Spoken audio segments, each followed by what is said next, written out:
Na Bolsa de Chicago, o mercado da soja teve mais uma semana de volatilidade e vai concluindo seus negócios no pregão desta sexta-feira, 21 de fevereiro, com leves baixas. Aqui no mercado brasileiro, os produtores, os players do mercado ficaram muito atentos não só a essa movimentação de Chicago, mas como tradicionalmente acontece, aos prêmios e ao dólar, principalmente nesse momento onde a colheita está em andamento, registrando certo atraso, buscando compensar esse atraso, e isso tudo vai impactando no ritmo dos negócios, no ritmo da comercialização aqui do nosso produto, da nossa soja. Quem nos ajuda a entender e fechar essa semana é Flávio França Júnior, chefe do setor de grãos da Datagro Consultoria. França, é sempre um prazer ter você conosco. Seja bem-vindo, meu amigo. Boa tarde para você. Boa tarde, Carol. Grande prazer estar com vocês novamente. Obrigada. França, vamos começar falando do nosso mercado interno. Já já a gente caminha para Chicago, mas eu conversava contigo um pouquinho antes de entrarmos no ar e você me dizia sobre um cenário que, apesar de alguns desafios que são impostos ao produtor, aos preços nesse momento, tem também algumas oportunidades nesse radar, um cenário construtivo para os preços, não? Sim, eu acredito que sim, Carol. Especialmente comparado com o ano passado, né?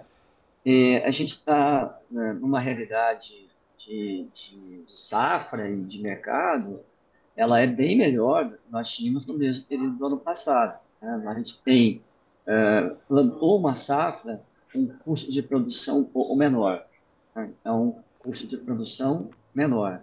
Estamos colhendo uma safra em um pouco de atraso, né? A gente plantou um pouco mais tarde, mas a gente está colhendo uma safra melhor do que ano passado, maior em termos de volume, com melhor produtividade média, né? Tem os problemas, no Mato Grosso do Sul, ou no Paraná, bastante perda no Rio Grande do Sul, é verdade, mas comparativamente é uma safra bem melhor do que o ano passado. E em termos de preços também, a gente está aí, sei lá, 10, 12, 15 reais melhor do que no mesmo período do ano passado, né? Você tem na formação de preços, comparativamente, né, colheita 25 versus colheita 24, você tem em Chicago um pouco mais baixo, né? Sim. Chicago no início do ano passado estava na faixa dos US$ 12. Esse ano está 10,5, 11, então está mais baixo. Mas você tem o prêmio bem melhor, né, do que estava ano passado.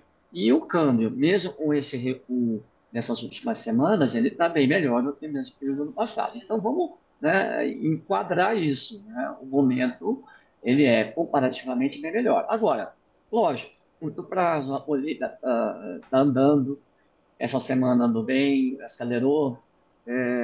Essa soja está entrando no mercado, tem uma pressão, né, natural, entrada física de produtos, os preços nessa última semana não resistiram muito internamente, caíram, né, perderam um pouco de força. Então, é uma questão do produtor fazer a sua estratégia.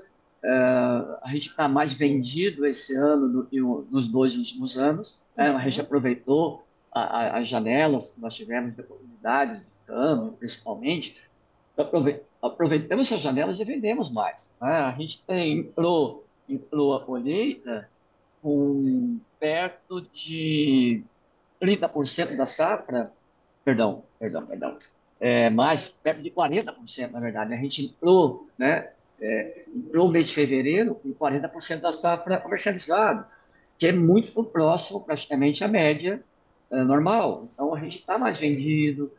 Então, essa soja que está entrando agora, a gente não tem aquela pressão, Carol, que nós tivemos nos últimos 2 anos, a colheita do preço derreter, né? Sim. Produtor pouco vendido, então ele teve que ir para o mercado imediatamente na colheita. Então, foi uma pressão violenta, os preços derreteram na colheita. A gente não tem isso esse ano, e provavelmente não vai ter, né?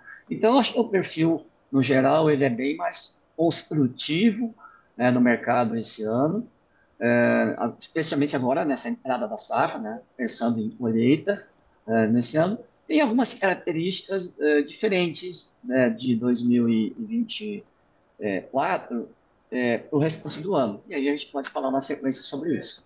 Bom, Vamos entender então, França, por que que isso aconteceu?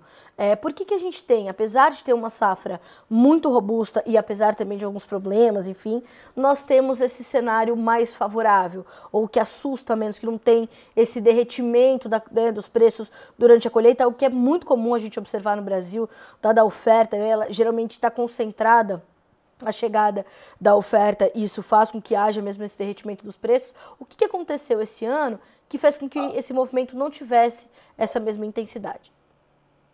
É, basicamente, né, a gente tem um ano onde o produtor teve melhores oportunidades de negócios antecipados e entrou no mercado.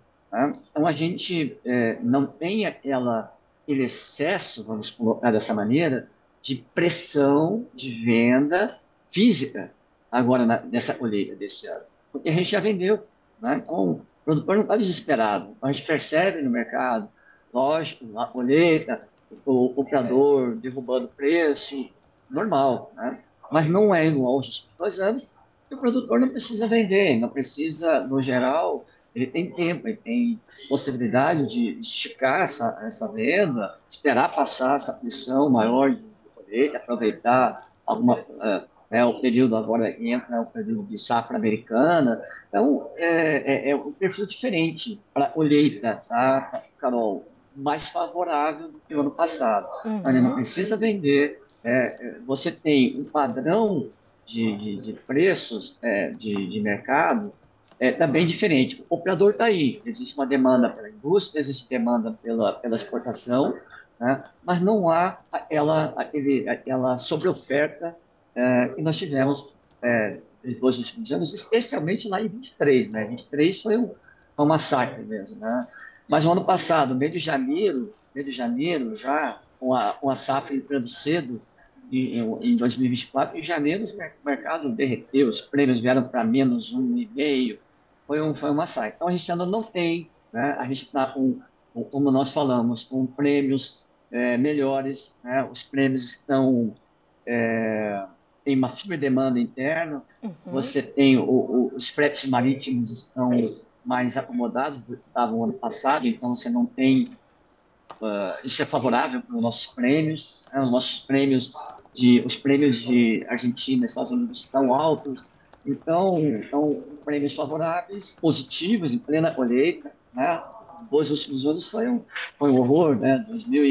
2023 na colheita nós tivemos prêmios de US$ 2,5 negativos, o ano passado US$ 1, US$ 1,5, e esse ano está levemente positivo, 10, 20 centavos. Então, é um perfil mais tranquilo. Eu estou falando especificamente isso em termos de colheita, né, Carol, comparando Uhum. com o ano passado. Sim, sim. Agora, quando você olha o ano 25, tem aí uma diferença do ano passado. Porque muito provavelmente, com essa safra nova agora nossa do Brasil, sei lá, se aproximando, próxima dos 170 milhões de toneladas, um pouco mais, um pouco menos, né? Os números estão em formação ainda, né? A colheita está acelerando agora, mas uma safra próxima aí dos 170 milhões de toneladas é uma safra bem maior do que o ano passado e muito provavelmente teremos um ano de sobra de estoques no Brasil. Já não ocorre nos últimos 5 anos. Está 5 anos com estoques no Brasil de soja sempre respirando o ano zerado. Uhum, E sim. esse ano, possivelmente, né, é uma possibilidade de ser um ano mais tranquilo desses estoques. Uma safra próxima de 170, você tem uma firme demanda externa, tem uma boa demanda interna, mas não o suficiente possivelmente para não para consumir esses 170. Então, existe uma chance de sobrar um pouco mais de soja na temporada, e isso leva à seguinte mudança em relação ao ano passado durante a temporada. É um ano de menor disputa entre os tomadores, aquela Sim. chamada guerra por lotes, né?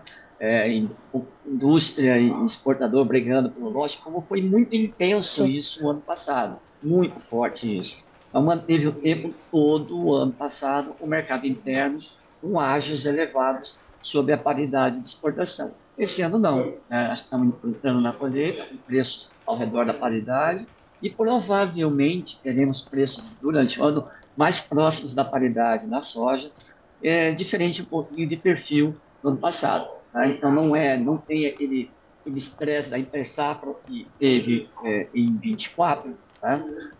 Ou seja, o mercado interno descolando de Chicago, abrindo ágios fortes sobre a paridade. Isso possivelmente não ocorre esse ano, né? Pelo menos por enquanto não tem essa sinalização. Então, um ano para o comprador mais administrável, né? Ele tem mais tranquilidade. E o produtor, por sua vez, já que ele não tem essa, essa, esse segundo semestre tão destacadamente favorável, como foi, né, nas últimas 2 temporadas, ele está a sua venda, Uhum. ele vai monitorar o mercado, talvez carregar carregar menos estoques para vender no final do ano, tá? Ficar um pouco mais Uhum. vendido Sim. durante o ano, aproveitando as oportunidades de Chicago. Ou seja, a gente vai ter um volume disponível, portanto, para virar de uma temporada para outra, que é um pouco mais. Que dá um fôlego um pouco maior para os agentes do mercado, né, França? Isso. A nossa previsão estamos falando em estoques aí de 1 milhão, de 2 milhões de toneladas. Vamos arredondar o número aqui. E a gente está há 5 anos, virando o ano, com 400 mil de estoque, por nada, né? Então, possivelmente, a gente tem essa possibilidade. Eu estou falando isso, Carol, estamos no mês de fevereiro, as exportações estão começando agora, então pode ser que tenha alguma surpresa no meio do caminho, né? A gente está considerando uma exportação bem mais forte, estamos falando aí em 107 milhões de toneladas, mas exportação, tem aí a questão de China e Estados Unidos, é uma super variável aí durante o ano, pode mexer completamente com a estrutura, né? Um acordo comercial, por exemplo, entre Estados Unidos pode desviar a China para comprar mais produto americano e sobrar mais soja aqui no Brasil. É uma possibilidade, eu diria que forte. E isso reforça essa possibilidade de sobrar mais soja. Tá?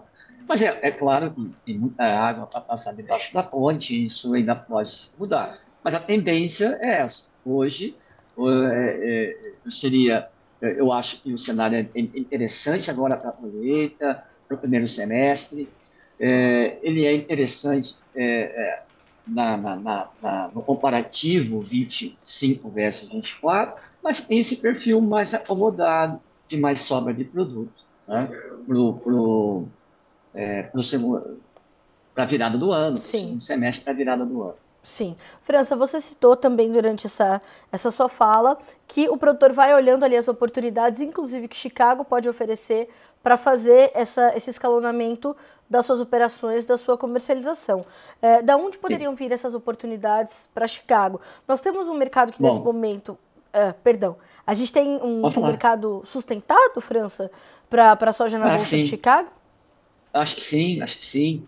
Está oscilando aí né, em 10,5, 11 aí, mas 10,40, 10,45, 10,50, mas dificilmente vai cair muito mais que isso. Para uma queda abrupta de Chicago, abaixo desses patamares, só mesmo realmente com uma confirmação de uma guerra comercial. Uma guerra comercial talvez levaria Chicago a cair acentuadamente. Mas, nesse momento, o mercado está mais otimista e essa guerra comercial não aconteça. Eles cheguem em um acordo e isso é favorável para Chicago, né? Então, Chicago pode ganhar na sequência aí essa variável que eu falei, Estados Unidos e China, né? É uma variável que pode ir para os dois lados. Hoje, a sensação do mercado é que ela é mais menos possível, a guerra comercial, uma guerra comercial está menos possível nesse momento, né? Sim. Pelo menos esse é o humor do mercado. Então, você tem essa possibilidade de mais demanda para o produto americano durante o ano.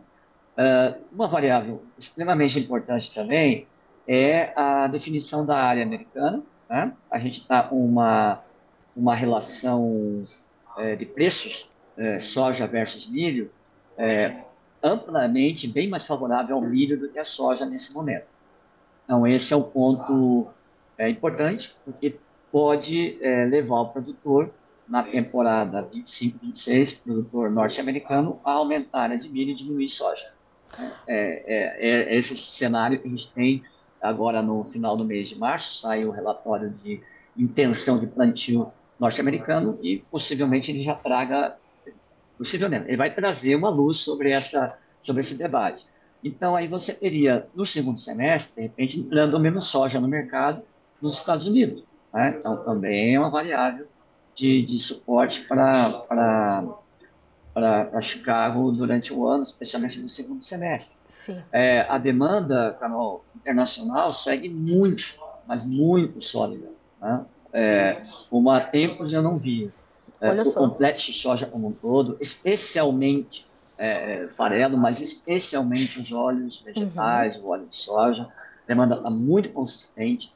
Então, o detalhe, alguém poderia dizer, mas pô, será que esse preço de soja não pode disparar, ir para 11, para 12, aquela coisa toda? Bom, aí tem um detalhe, que apesar dessa extrema demanda e essa demanda intensa,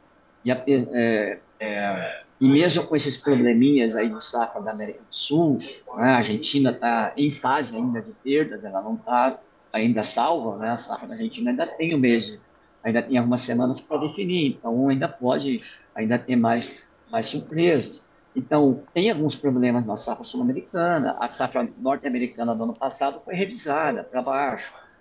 Mesmo assim, o quadro de oferta e demanda mundial, ele é superavitário, ele tem uma folga, Sim. então impede que você tenha uma explosão no preço da soja, né?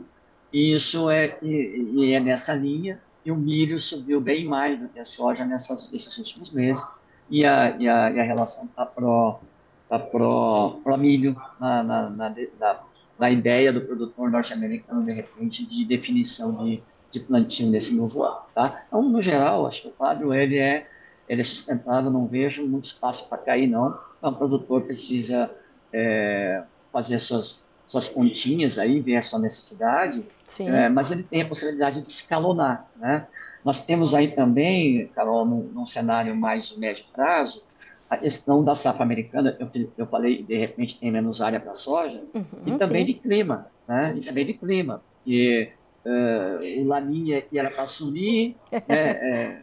Agora diz que não vai sumir mais, né? Então vem Laninha na sequência, é uma gangorra de emoções aí, né? Natureza climática, então isso pode mexer com uma safra nova norte-americana, por exemplo, né? Então muita coisa vai acontecer ainda, eu acho que o cenário é bem favorável ainda na ótica do produtor brasileiro. Mas, inevitavelmente, na semana que vem, a gente deve ver a volatilidade se intensificar em Chicago com essa luz que vai se jogar a safra 25 ou 26 dos americanos, França? Não, não tem como escapar. A gente está com volatilidade vindo de todos os lados, né? Eu citei aqui a questão do clima, a definição da área americana, tem ainda a definição final das safras da Argentina, né?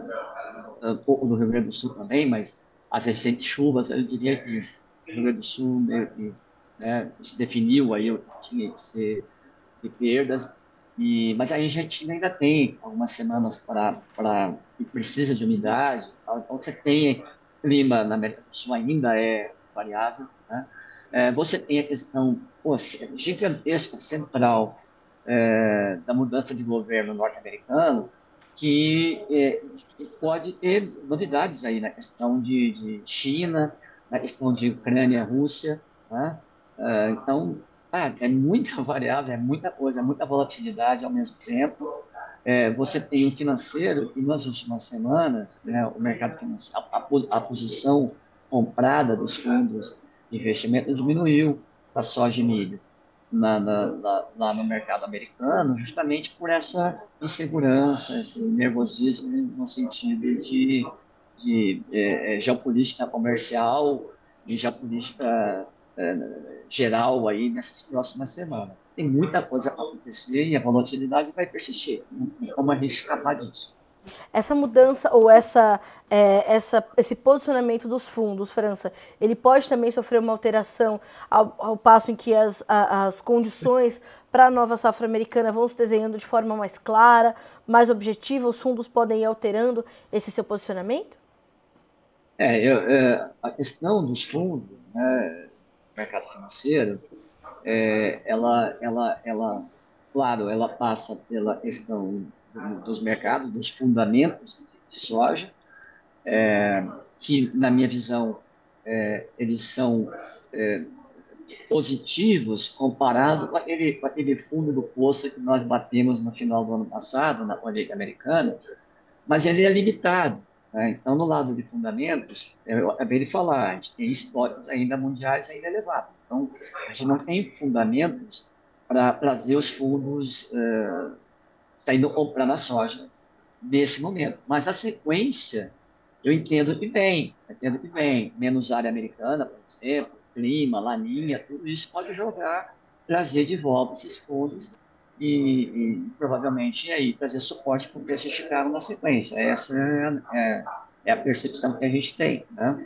Do lado financeiro, né, quer dizer, os fundos entram na soja e milho por fundamentos e também pelo lado do financeiro, né? Olhando soja como um ativo financeiro. Aí tem uma resistência geral aos ativos de risco. Né? A gente está num momento de muita indefinição, o governo americano, novo governo começando, então as cartas estão sendo colocadas na mesa agora. Então, por isso que o mercado, a postura do mercado financeiro, ela é defensiva agora, ela não sabe exatamente quais são as cartas, né? Sim. Que tipo de poder, né, tem essas negociações, Estados Unidos, com o Canadá, com o México, com a China, com a Europa, né? Elas estão sendo colocadas agora, de uma vez só, né? Então, é muito cedo. Então, o mercado financeiro se retrai. Eu vou esperar para ver o que acontece. E aí ele não aposta em risco, né? Ah, num momento como esse, há uma tendência do mercado ficar mais protegido. Vamos ficar na defensiva, esperar para arriscar. Commodities agrícolas, soja, milho, são ativos de alto risco no lado financeiro. Né? Então, poxa, deixa eu segurar isso aqui um pouquinho para ver o que acontece aí nesse âmbito de geopolítica mundial aí, que nós estamos aí, a coisa, a cada dia tem uma surpresa. Mas você falou também, né, França, que o risco de uma guerra comercial, como nós vimos acontecer no primeiro governo de Donald Trump, na sua ótica tá, pelo menos por enquanto, não tá próxima no seu horizonte, né? É, quem somos nós, né, réis mortais, Carol, Para acho que a entender gente aquele poder, senhor, né? para poder dizer assim, olha, não vai ter, não vai, Sim. eu passo longe de fazer tal afirmação. O que a gente percebe é que o mundo já estava esperando isso. Então, promessa de campanha, eu vou aumentar a tarifa, eu vou brigar comercialmente, eu vou proteger o meu mercado, eu quero incentivar a minha indústria. Então, tudo isso já era prometido. Né? Então, não houve a surpresa, o mercado estava criando apostas no final do ano, antes da posse, porque ele estava imaginando, apostando que poderia haver aumentos agressivos de tarifas, aquela coisa violenta e tal, e não aconteceu até agora. Não aconteceu até agora. Então, aumentos dentro do esperado. Né? Essa reciprocidade, todo mundo já esperava isso, né? Nas tarifas. Ah, você me cobra tanto, eu vou cobrar a mesma coisa. Levar a tarifa com Canadá, México, China e Europa também já era esperado. Então, por isso que há uma sensação nesse momento de que, olha, era isso mesmo que a gente está imaginando, vamos tentar agora, caso a caso, eles vão lá tentar negociar, Canadá, Estados Unidos, etc. e tal, para ver se não tem conflito, né, uma guerra comercial, como nós tivemos nos modos ali de 18 até final de 2019.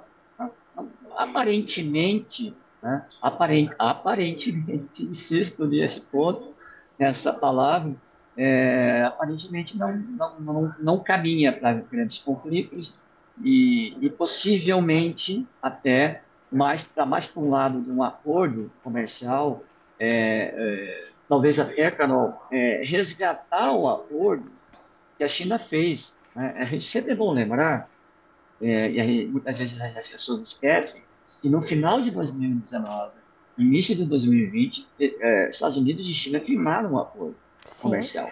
E que, enquanto durou o governo Trump, a China cumpriu. Ela comprou muito mais volume de soja, de milho, de trigo dos Estados Unidos e cumpriu o acordo. Quando o Trump saiu, houve a mudança de governo. Começou o governo Biden e a China ignorou. Simplesmente não existe mais. Quer dizer, o acordo existia enquanto havia o temor, né, das retaliações e enquanto o Trump estava lá. Depois que saiu, esqueceu o acordo. Agora, Trump volta.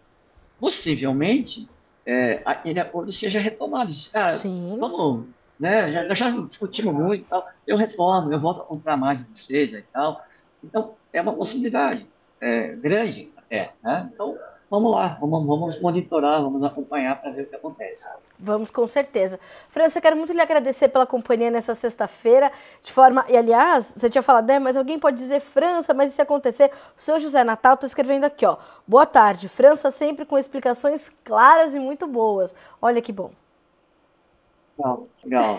Um abraço aí, Zé. Mas, assim, Carol, é um mar de variáveis, né? Sim. Eu até comentei, você, algumas delas, né? Mas nem falou do câmbio direito, então tem muita coisa no meio desse rolo todo, E a né? safra sul-americana também, o tamanho dela, Argentina, né, É, França? é tudo, então, as variáveis de oferta, de demanda, de geopolítica, é muita coisa, é muita coisa. Na cabeça do produtor é um mundo de informações. Mas eu acho que eu tentei fazer um resuminho, e no geral, o perfil é melhor. Tá? Então, sobriedade, calma, vamos lá. Olhei agora, eu não preciso vender, não tenho desespero para vender. Segura um pouco, não tem grandes problemas. De repente, o câmbio volta a melhorar. Né? Não sei se o câmbio tem muito mais fôlego para cair. Então, de Sim. repente, o câmbio dá uma melhoradinha, Chicago dá um saltinho, tem a área americana, tem clima americano, tem ainda clima na Argentina. Então, muita coisa pela frente. Eu acho que nós teremos boas janelas ainda de comercialização. França, essa queda do dólar recente frente ao real especificamente, ela é parte dessa sustentação em Chicago? Ela a queda no câmbio no Brasil, o nosso real mais valorizado, ele deixa a nossa exportação menos atrativa para o brasileiro, né? E, portanto, ela é um fator de alta para Chicago. Nesse momento, então, nós no Brasil, em um real mais valorizado, a gente, em tese, fica menos agressivo para exportar, e isso para o produtor americano é bom. Né? Se o Brasil exportar menos, eles podem ter mais exportação, menos estoque lá, então é positivo para Chicago nesse momento. Tá? A questão qual é o fundo do poço aí no nosso plano. Me parece que não está muito longe, não. Até esse momento, o que essa baixa do dólar tem feito ou tem trazido de impacto para preços aqui no Brasil é uma certa limitação e vai compensando esse Chicago mais sustentado, França? E se você pensar também, os prêmios em 2 semanas saíram de menos 20 foram para mais 20. Tá?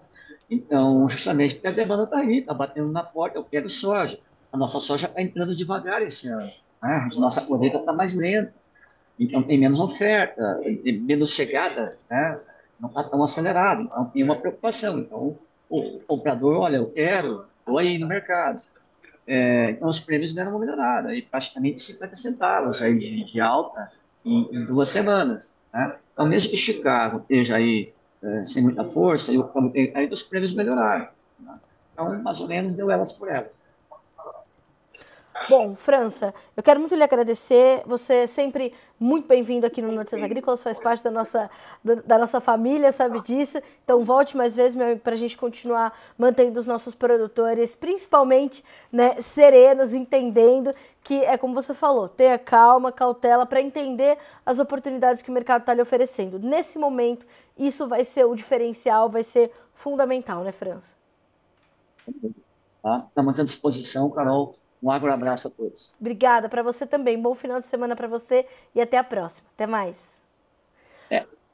Bom, senhoras e senhores, aí eu vi gente muito experiente, como é o caso do Flávio França, chefe do setor de grãos da Datagro, nos trazendo, portanto, esse cenário, principalmente esse quadro mais construtivo para a formação de preços de soja aqui no Brasil. E o França detalhou passo a passo o porquê isso acontece, apesar de termos, chegando ao mercado, uma safra recorde do Brasil. E ele faz uma declaração importantíssima, que há muito tempo ele não via a demanda tão sólida no complexo soja como está se apresentando nesse momento. Farelo sim, soja em grão também, mas destaque para o óleo de soja. Isso tudo traz um pano de fundo para esse mercado que é fundamental, importantíssimo para o produtor entender que tudo isso que ele produziu de soja, ele tem com quem comercializar. Existe demanda para toda essa soja, para todos esses derivados. Então, essa declaração do França é completamente importante. Ele faz esse alerta sobre não tem como a gente escapar da volatilidade que vai se intensificar em Chicago, ao passo em que começarmos a olhar com mais detalhamento para a safra 25-26 dos americanos. Na semana que vem já tem o novo boletim mensal, o boletim de números de safra, né, diária, produtividade, tudo projeção para a safra 25-26 dos Estados Unidos no Outlook Forum do USDA, que acontece entre os dias 27 e 28 de fevereiro em Arlington, na Virgínia, como tradicionalmente também acontece, e geralmente a chegada desses números, elas trazem um início de temporada ali para o mercado, intensificam a volatilidade, aí é entender como é que vai vir a definição diária pelos produtores americanos, que nesse momento a relação entre os preços de soja e milho, ela está mais pró-milho, ou seja, os americanos podem aumentar a área de milho na safra 25-26 e, claro, entender como serão as condições climáticas para a nova safra dos Estados Unidos. Então, tudo isso começa a entrar na conta e, como o França falou também, é um mar de variáveis agora que traz esse complexo mercado para o produtor brasileiro, mas, de novo, é ter serenidade para identificar as oportunidades e participar delas. Vamos ver os preços na Bolsa de Chicago, como que ficaram na conclusão dos negócios dessa sexta-feira. O contrato março tem 10 dólares e 39 cents por bushel, com 6 pontos de queda. O maio, 10 dólares e 57, caindo 5 pontos mais 75. O julho, 10 dólares e 72, 5 pontos de baixa. E o agosto, 10 dólares e 70, com 4 pontos e meio de recuo. Preços do milho agora. O milho na Bolsa de Chicago caiu, mas atenção, porque na B3 disparou o mercado nessa sexta-feira em Chicago. Perdas de 4,25 a 6,75 no contrato março, 4 dólares e 90 cents por bushel. No maio, 5 dólares e 4, no julho, 5 dólares e 9 e no setembro, 4 dólares e 77 centavos por bushel. Concluindo, preços do trigo. O trigo fecha em campo positivo. Março, 5 dólares e 90, maio, 6 dólares e 4, julho, 6 dólares e 17 e o setembro, 6 dólares e 31 cents por bushel, altas de 2,75 a 4,75 somente no pregão desta sexta-feira, 21 de fevereiro de 2025. A gente vai concluindo por aqui as nossas informações de hoje, agradecendo a sua companhia, confiança no nosso trabalho. Segunda-feira voltamos a nos encontrar e nós nos encontramos às 8 horas da manhã no Bom Dia Agronegócio. Estarei te esperando, você pode continuar, inclusive, ao longo do seu final de semana, acompanhando a programação da TV Notícias Agrícolas, um projeto novo que estamos estreando nesse ano de 2025, para que vocês sejam sempre e em qualquer lugar os produtores rurais mais bem informados do Brasil. Até segunda-feira.